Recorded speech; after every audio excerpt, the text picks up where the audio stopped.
Muito boa tarde a todos.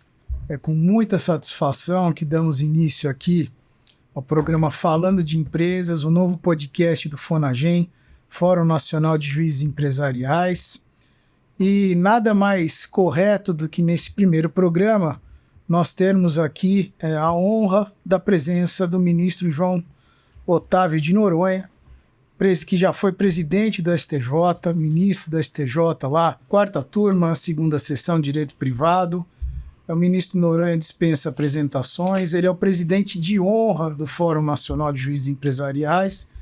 E o ministro João Otávio de Noronha, ele é um profundo conhecedor do tema de empresas e de um tema que é muito caro às empresas e é muito caro ao país, que é o direito ao crédito.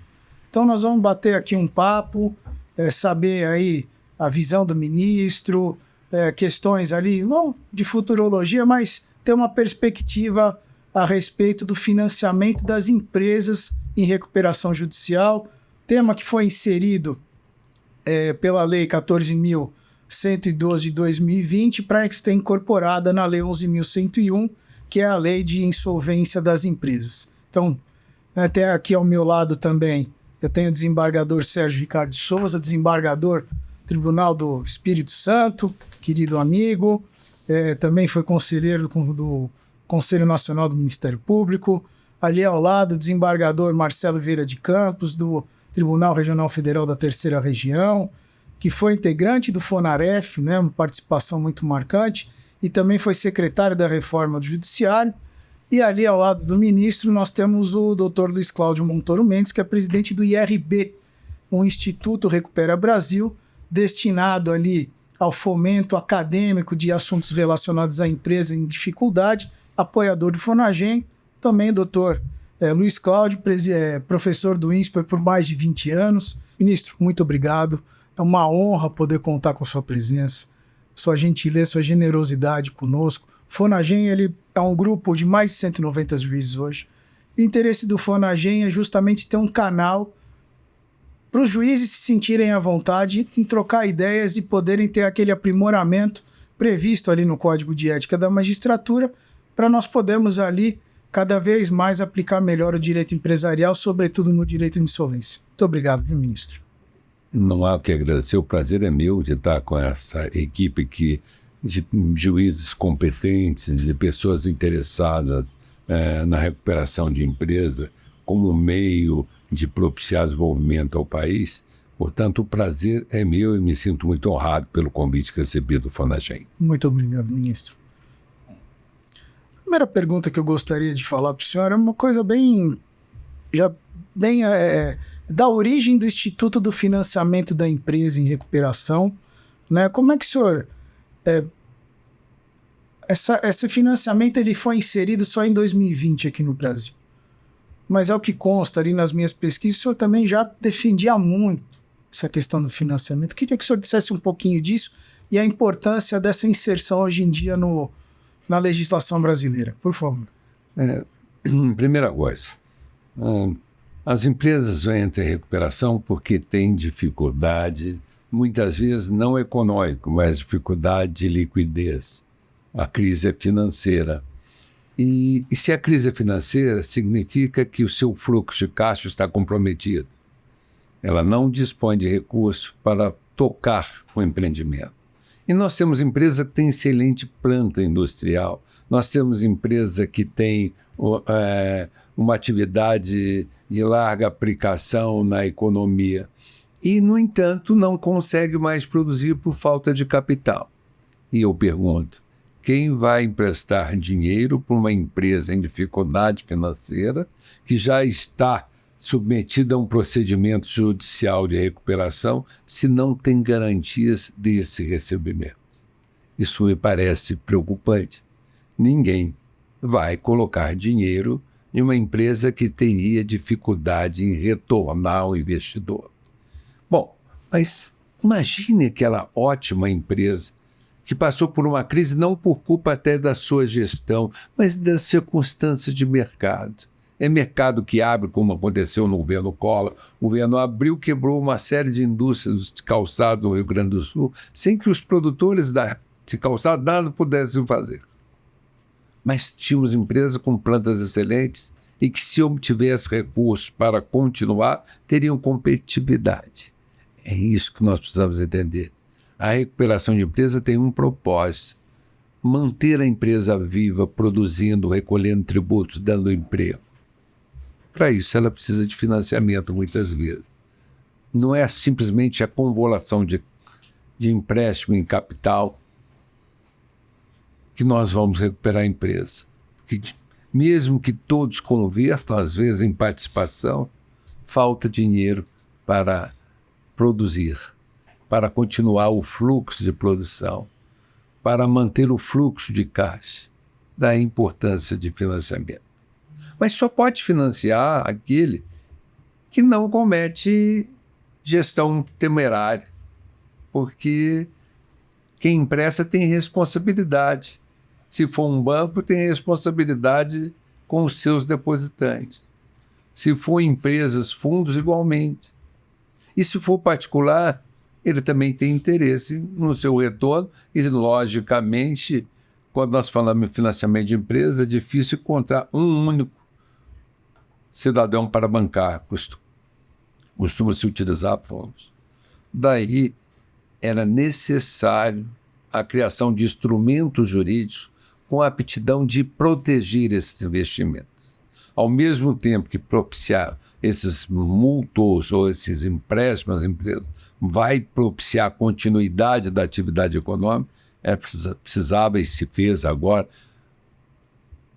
um arcabouço de medidas jurídicas que permite assegurar com uma certa margem de tranquilidade o retorno do capital mutuado, o retorno do capital emprestado. E como isso se faz? Prestigiando as garantias. Prestigiando as garantias. E mais do que prestigiar as garantias, assegurando, garantindo, ok, a estabilidade do negócio contratado. De modo que, se desfeito a decisão que autorizou o empréstimo, a decisão que concedeu a garantia, o investidor não corre o risco, porque há de ser preservado os atos já praticados. É esta grande mensagem que nos traz a Lei 4.112 ao modificar a lei de falência e recuperação de empresas, fazendo com que o investidor, seja qual for, que investir numa empresa em recuperação, tenha margens de segurança para o retorno do seu capital. Isso se faz com uma série de medidas que a Lei 14.112 introduziu na Lei de Falência, a partir do artigo 69, criando uma série de dispositivos novos que enumerou artigo 69A, B, C, etc., regulando exatamente o financiamento do devedor e do grupo econômico durante a recuperação de empresa. Também.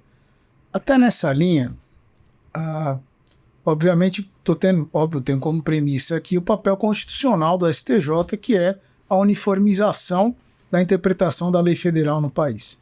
Certamente, essa uniformização ela tem como uma das suas consequências a própria estabilidade que garante segurança jurídica.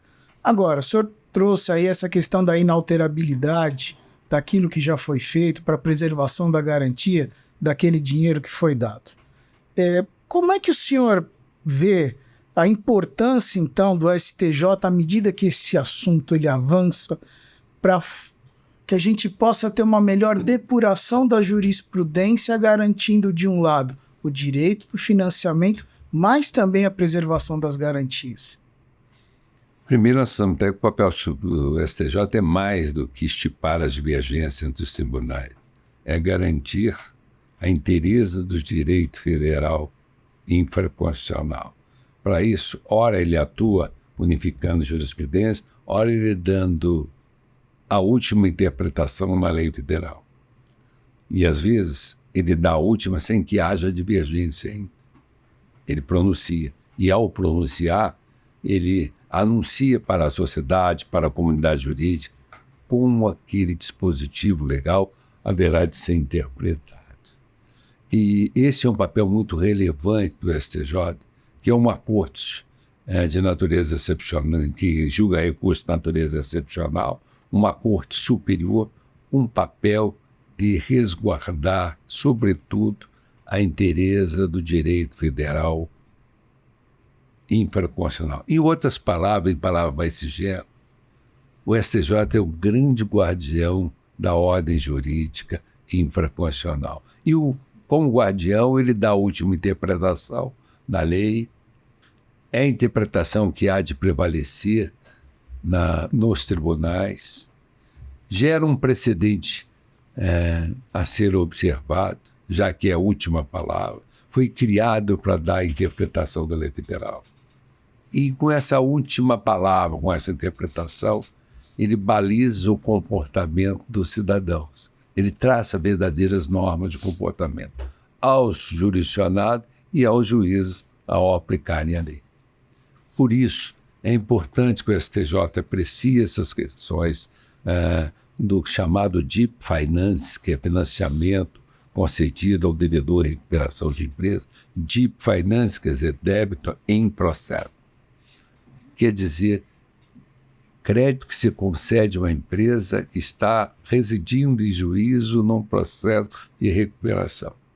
E como é que se garante, como é que se dá essa garantia? Assegurando que esses créditos não serão equiparados ou considerados créditos concursais. O credor terá direito de recebê-lo na frente dos demais, o credor terá direito de executar a garantia, ainda que a decisão que autorizou venha a ser reformada, desde que já tenha sido liberado o recurso à empresa em recuperação. Isso sim é garantia, porque não deixa margem de dúvida. Ninguém revoga mais aquele ato, ainda que pendente confirmação de recurso, porque a empresa não pode esperar meses ou anos o processar de um recurso para dar continuidade às suas atividades. O legislador foi sábio, foi ousado e foi sábio, e teve, inspirado no direito americano, a coragem de adotar esse procedimento que muda o comportamento em recuperação de empresa no Brasil. Até então nós não tínhamos esse tipo de financiamento. Ninguém financiava empresa de recuperação pelo risco. Até porque gerente de banco tinha o risco da gestão temerária. Os investidores privados também tinham o risco de perder o capital, da garantia ser anulada. Isso não mais ocorre. É preciso que todos nós que interpretemos, que venhamos a interpretar, todos nós que venhamos a interpretar a Lei 11.101, a Lei de Recuperação de Falência, entenda que aqui o legislador foi direto, deu uma mensagem clara: proteja-se aquele que colabora com a recuperação da empresa e colabora com um meio colabora fornecendo recurso. Essa garantia que a lei traz é uma garantia que viabiliza a recuperação da empresa e, portanto, exalta aí a função social da empresa. Maravilha. Até recordei aqui de um aspecto que é muito importante na sua carreira. O senhor foi advogado, diretor jurídico do Banco do Brasil por muitos anos. Não vamos falar quantos anos, porque o senhor é muito jovem. Né? Não sou tão antigo quanto o Luiz Cláudio.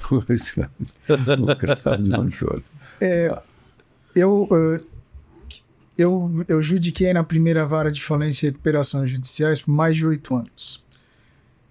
Comecei em 2016. E lá naquela época havia uma preocupação muito grande com a preservação da empresa e pouca preocupação com a proteção ao crédito, que é muito importante, justamente na linha do que o senhor está falando.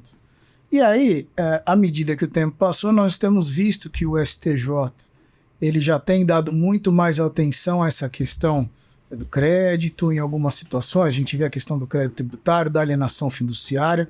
Bem, o que eu quero perguntar para o senhor é o seguinte, que eu acho que é uma coisa que, como juiz, o juiz ele controla a legalidade de plano, legalidade do processo. Mas o processo de recuperação judicial tem um racional econômico muito preponderante. Como, certamente não há uma fórmula, mas assim, qual que é um bom caminho, a sua visão, de buscar realmente esse equilíbrio entre a preservação da empresa, porque não adianta sair liquidando a empresa, a proteção ao crédito, todos aqueles desafios que nós, juiz de primeira instância, acabamos enfrentando logo na trincheira, ali no primeiro passo, como muitas vezes, discussão de valoração da garantia, ou então esse financiamento vai para onde, vai para a empresa, qual que é o carimbo do dinheiro. Como é que o senhor enxerga essa questão do equilíbrio associado a uma visão de racional econômico? O senhor acha que o juiz ele tem que ter essa visão de racional econômico também? Primeiro, o juiz precisa saber medir a repercussão da sua decisão. Isso é fundamental. Nos tempos modernos, o juiz não pode decidir por decidir para se livrar do processo, para se livrar do prazo. O juiz tem que decidir para que a sua decisão repercuta na relação processual e, consequentemente, no direito substancial da parte. Portanto, é preciso entender que o juiz não decide para si, decide para a empresa que tem uma repercussão que vai além, que transcende essa repercussão ao interesse da empresa para repercutir no emprego, nos tributos, seja municipais, seja estaduais, seja federais. O que a gente precisa entender é que quando se protege o crédito, não é o crédito o primeiro protegido. O que se quer proteger é a empresa. Protege-se o crédito para proteger a empresa. De que vale uma boa empresa que não tenha caixa para executar os seus projetos, para pagar seus empregados, para fazer aqueles investimentos necessários para que a produção possa ser otimizada? Você concede o crédito, protege o crédito para proteger a empresa, para que ela possa desincumbir da sua missão social de produzir, de dar emprego, de contribuir para o desenvolvimento local e até regional e, quando não, nacional. Portanto, se protege o crédito para proteger a empresa. Você precisa ter proteção para atrair investidores. Investidores para viabilizar o funcionamento da empresa. A empresa precisa produzir, porque a produção é que gera riqueza. O americano tem uma concepção muito importante de empresa que eu quero aqui citar.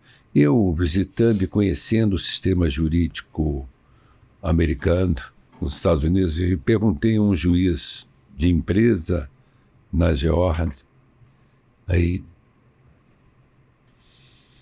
quando é que você acha, perguntei, que um país vai bem?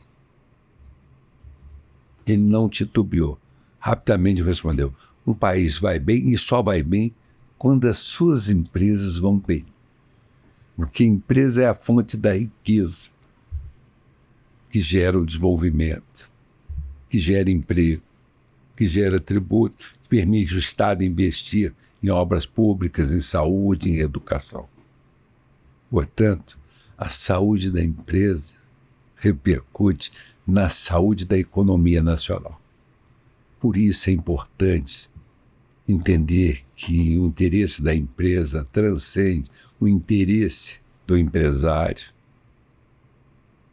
Para traduzir um interesse social, é isso que repercute, a meu ver, o interesse social da empresa. E além do interesse patrimonial do empresário, para traduzir num meio de produção que agrega valores, que gera emprego, que gera tributos e que permite a comunidade se valer. Toda a comunidade se valer da prosperidade econômica dessa empresa. Muito bem. Desembargador Sérgio, por favor. Muito obrigado, doutor João. Um prazer muito grande sentar nessa mesa aí com o ministro de Otávio Noronha. E eu estou relembrando aqui na fala do senhor que mudou muito pouco aquele João Otávio de Noronha, advogado de 33 anos de idade, que passava para a gente as orientações lá naquela época, quando eu tive o prazer de trabalhar com o senhor, para o período que eu passei aqui com o senhor no Conselho Nacional de Justiça e para o que o senhor está dizendo hoje. O senhor tem posições firmes daquilo que fala. E isso é muito relevante, porque isso tem tudo a ver com a própria segurança jurídica, porque o senhor tem convicção das defesas que o senhor faz. Nisso, em relação a essas mudanças inseridas pela Lei 14.112 de 2020, aqui no STJ já é possível verificar se isso tem repercutido favoravelmente ao fomento do crédito para essas empresas que estão passando pela situação de recuperação judicial? Olha, nós julgamos muito pouco. Nós ainda não temos aqui uma jurisprudência formada. Mas na minha experiência de 22 anos de corte, eu posso dizer que eu não tenho dúvida que a mensagem foi captada por todos e que nós não teremos dificuldade em fazer prevalecer a intenção do legislador, que foi muito clara quando a Lei 14.112 modificou a Lei 11.101. Ele criou instrumentos para propiciar esse financiamento. Não nos cabe negar, impedir que essa política pública que traz, que encontra-se no bojo do arcabouço jurídico da Lei 11.000, da Lei 14.112, nós não podemos impedir, frustrar essa política pública, porque nós vamos causar um mal tremendo ao país. Nós estamos aqui para ler, interpretar e concretizar a vontade da lei. E a vontade da lei aqui é muito clara. É o caminho, né? O seu discurso continua sendo de advogado também, aquele mesmo que eu conheci em Vitória no ano de 1990. Que bom, não sou eu só que trago o embrião da advocacia dentro de mim. Você ainda continua, que bom. Que bom é lembrar que saudosos tempos da minha passagem por Vitória, na capital do Espírito Santo, como chefe jurídico do Banco do Estado. Né? Que bom. Eu orgulho muito da minha experiência de vida. E uma coisa que me fez crescer muito foi esse exercício da advocacia no Banco do Brasil, que combinou com a minha carreira como diretor, quase 10 anos. Eu digo que eu fui o maior diretor de todos os tempos do banco, porque até hoje não teve ninguém que tivesse mais que 1,86 m de altura. Desembargador Marcelo. Obrigado, Dr. João.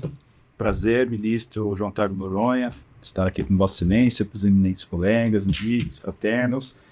Ministro, o senhor profetizou um pouco o que nós estamos conversando hoje aqui. Por quê? Vossa Excelência enfrentou na presidência do Superior Tribunal de Justiça uma das maiores crises sanitárias que o mundo passou, que foi a pandemia da Covid-19. Vossa Excelência lá, nesta ocasião, deixou legados, teve um grande papel de articulador. E na ocasião, Vossa Excelência deu uma entrevista aqui enquanto presidente, Vossa Excelência disse, profetizou, vamos precisar redesenhar a economia brasileira, redesenhar a saúde pública. Precisaremos redesenhar a própria política brasileira a partir desta crise. Então, Vossa Excelência profetizou exatamente da questão da crise, principalmente da crise das empresas, que as empresas enfrentam hoje, há 4 anos atrás. Andou bem o legislador, precisamos ainda nos atentar a alguma reforma pontual, precisamos não só essa capacidade com o STJ em desenhar o arcabouço da interpretação da norma jurídica.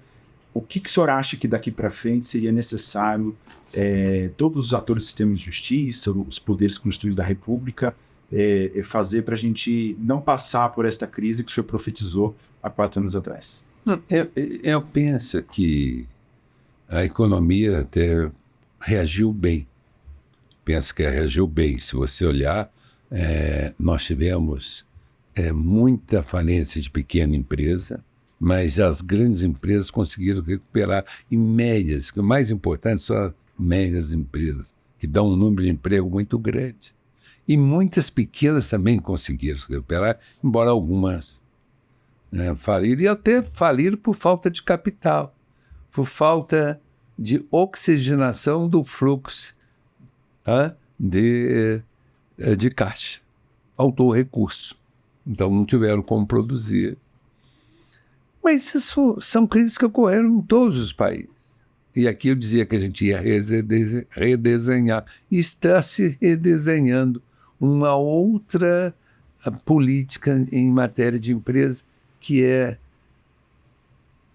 orientações, transparência na gestão.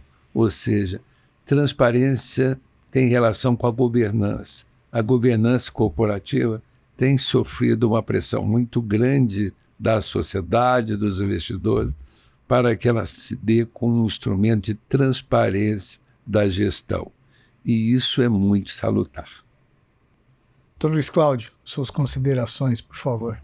Uma honra. Início, que honra estar aqui com o senhor, com essa visão que o senhor tem de mercado, de empresas e todo o arcabouço jurídico que traz na sua vida, né, judicando e ainda aqui no Superior Tribunal de Justiça. É um prazer estar aqui com os amigos à mesa, né, nesse podcast, uma honra. A grande preocupação, ministro, que nós temos é que as empresas, elas têm receio. Os empresários hoje no Brasil ainda têm um conceito, muitos deles, um conceito da época do decreto-lei, que qualquer ferramenta do sistema de insolvência é uma ferramenta para uma empresa que ela está terminal. E isso vem se revertendo ao ponto com modernidades, com o Deep Finance, pela 1412. Isso tem revertido um pouco. Mas a sua visão do empresário, esse empresário brasileiro, né? O que daria mais tranquilidade para ele na visão do ministro Noronha, tá? Para que esse caminho da recuperação seja salutar para esses empresários com dificuldade? Primeiro é entender que a lei protege a empresa, não é o empresário. O empresário sofre as consequências, horas positivas, horas negativas, do sucesso ou insucesso da empresa. Uhum. Segundo, nós precisamos entender que a função social é da empresa, a recuperação é da empresa. Então nós precisamos saber que, às vezes, o sucesso da empresa está exatamente no afastamento do empresário incauto, despreparado ou que agiu de má fé. Que agiu e age de má fé.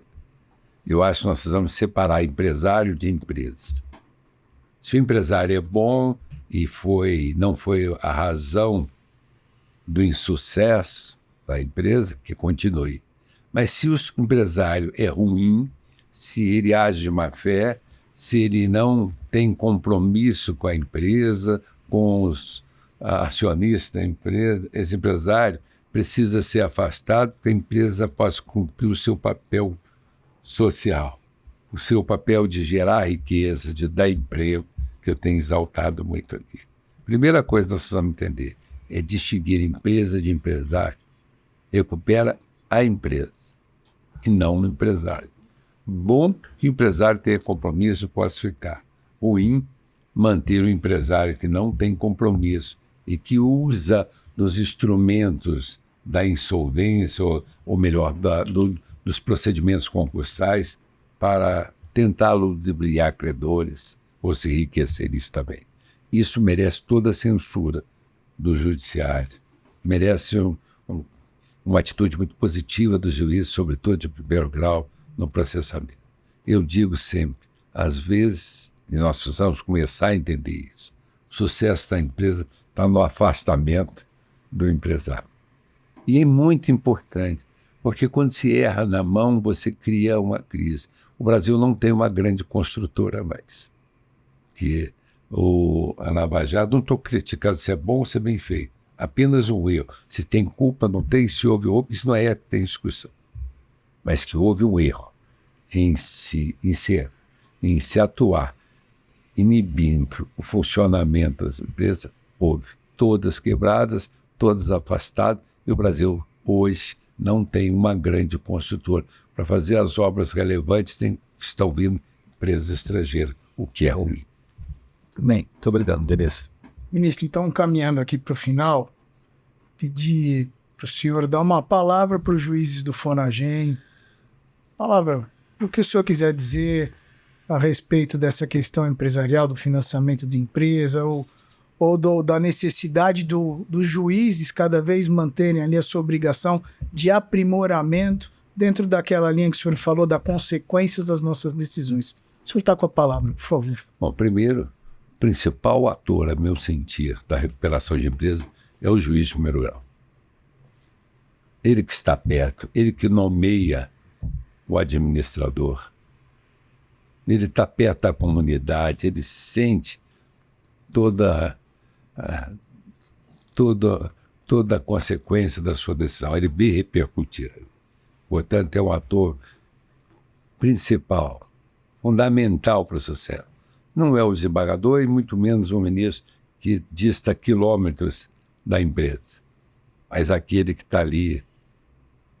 Agora, como juiz empresarial e que tem em empresa uma função social muito grande, ele precisa estar atento e moderno no sentido de conhecer a legislação, a melhor interpretação e ter coragem.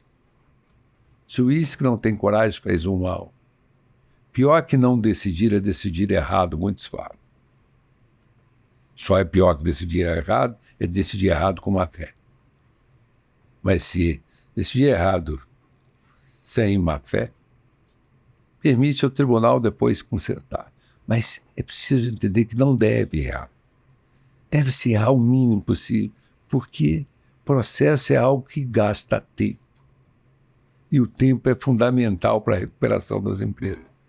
Uma empresa não pode esperar 6, 8 meses. Sufoca a sua linha de produção. Então, é fundamental que o juiz de primeiro grau, como principal ator da recuperação de empresa, ele seja um juiz moderno, atualizado. E que não seja um juiz de ouvidos tampados. Ele saiba ouvir as partes, ouvir o administrador, ouvir o clamor, para que ele possa seguir a melhor trilha da decisão, cujo objetivo é recuperar a empresa.